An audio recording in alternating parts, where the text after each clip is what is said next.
So, how do you evaluate your worship service? I get this question pretty often, and it's something that one I'm glad for people asking it because they're actually trying to evaluate their service. I have a friend who always used to say that you can't have excellence without evaluation, and I've stolen that and take credit for it a lot. But you can't have excellence without evaluation. You need to be evaluating your service. I call it watching game film. Like if you're on a sports team, you're watching footage of a game.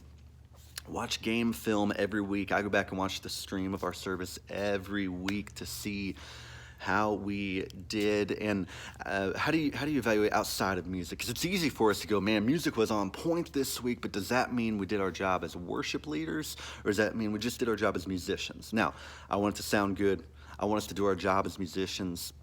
But as worship leaders, how do we do it? Well, it goes back to kind of our role as worship leaders, defining what we do.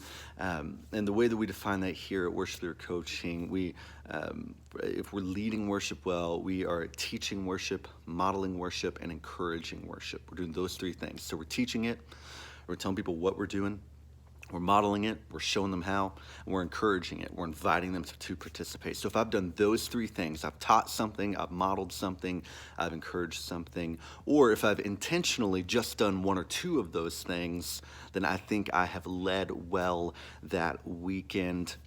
Another thing you can do is while you're watching game film, you're watching your live stream, ask yourself, if I was in the congregation, would I follow these people? Would I follow that worship leader? Would I follow that team?